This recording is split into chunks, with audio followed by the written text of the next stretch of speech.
Hello, my name is Gavin Heaton and I write a blog called servantchaos.com.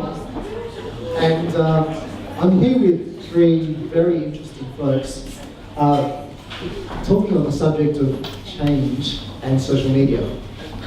On the my far right is Katie Chatfield, who writes a blog called Very Shouty at katiechatfield.wordpress.com. And she is the Vice President of Creative Strategy at Jack Hamilton worldwide. We also have Glenn Fuller, who has a PhD in enthusiasm. Not anymore. It's in cultural studies. And has got a very interesting academic background, but also a very interesting actual background in niche media and publishing. And he's going to talk to us about the challenges and the opportunities of niche media and how we can use that in terms of change and social media. And we have Napoleon Biggs, who has flown all the way here from Hong Kong tonight to be here with us. He's the Senior Vice President of Digicitz in Hong Kong. And again, he'll be talking about the challenges of change, social media, and hopefully opening the floor to everybody around questions to do with social media change and what you're facing in your organisations. Now, one question I'd like to ask before we get started is, hands up if you have ever experienced a psychotic boss. Hands up if you are a psychotic boss.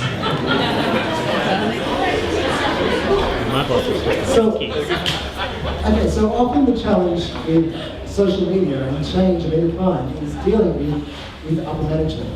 And sometimes you're dealing with the challenges of people's egos, challenges of people's politics, and challenges of organisations and things that we all like to achieve. Now, one of the things we often find is that dealing with those challenges is we all think that we have a specific agenda and that we all think that we have the right answers. And often the right answers are the right answers for particular people and not necessarily for what we think is the right answer. And I think this is where the opportunities with something like the Humpty Dumpty Foundation, where you just saw the video, where people are able to come together around a particular cause. The challenge for change management is how do you create a cause within your organisation? How can you rally people to that cause? And how can you create communications around that to create the change that you want to see? And I'm hoping that Glenn might actually lead us off in this discussion. Thank God. Around the topic of how you can use the concept of your change program as a niche program. Am I on? Yes. You are on. Very interesting. Yes, change in terms of a challenge. Okay, so any change, there's an element of contingency. People don't know what's going to happen. People may think they know what's going to happen. They may have some pretty good ideas about what's going to happen, but they don't actually know for certain what's going to happen. To mobilise people around this element within any kind of challenge means you need to make sure it doesn't turn into a struggle. Okay, so let's just put that down for a second so I can move my hands around wildly. Get up and wander a boat if you like. Can I really? No, where's my podium? No, there's different ways to think about mobilising people. In the past, in terms of politics, we've talked about in terms of struggle, one class against another. In sport, one team against another. All these different interests vying. But when you start thinking about a challenge, if you pose a challenge in the right way, in the kind of correct way, you pose it so that contingent element at the heart of a challenge is actually shared by everyone. So everyone is made aware of this kind of, so, you know, challenge. Yeah. So it's about not so much getting what you want to happen. It's about actually defining what is the real challenge in the workplace.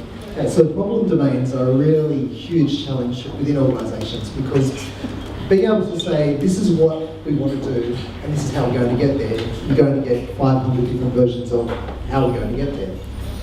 But we may all agree on this is the problem domain. So in terms of defining how you all coming together around a particular vision, Katie,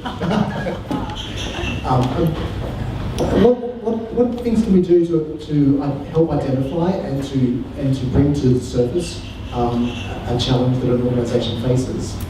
Right, there's a pretty good story of JFK touring NASA, and he was going through and seeing a whole bunch of white men in short sleeve shirts, and the only black man he saw was a janitor pushing a broom.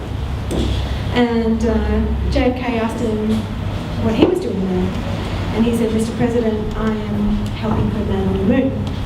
And I think that that's one of the biggest challenges around change. There was a post that was written a couple of days ago. I think the RSA were bringing to life this notion of what motivates us. And I think a lot of organisations have a very traditional view that change can happen through recognition and reward. And fundamentally, studies have shown that that's not actually true. There are a number of things that really sort of stimulate us and prompt us to do things in a different way. And when you have a look at a traditional economic model and things like open source communities, like there is something missing in the traditional model that is being really sort of exhibited in this new kind of behaviour. And I think one of the biggest things that's going on there is this notion of purpose.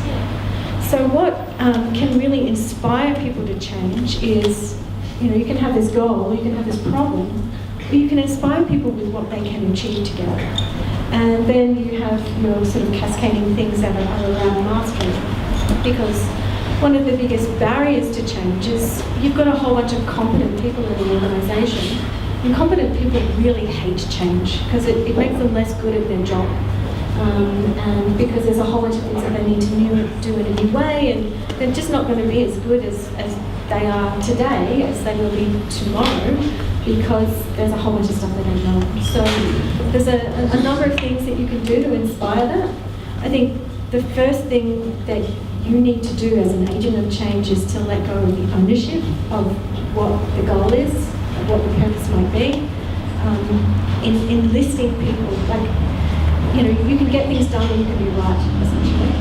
And enlistment is around making sure that you're not right, everyone gets to be, and that's how purpose is. Building allies. Exactly. So if we're talking about the challenge of creating movement, so we want to create a space where people can express themselves. So, I don't know, have you met people that you work with and you think, wow, you're really great, but you're in the wrong spot? Have you felt like that yourself? Have you felt like, I've got so much more to give and so much more potential in this role, but I don't get the opportunities, I don't get the chances to do things? And this is also one of the challenges we all face as managers, as executives, or as employees, is how do we take ownership of something, and how do we step up at the right time, and how do we take the opportunity? And I think from a movement point of view, often the challenge with change is actually getting out of the way. We put these things in place to stop change, and yet what we really want to do is create change. So maybe Napoleon can talk about how we can create the conditions for change, how we can create opportunities in people's mindsets around change. Big question.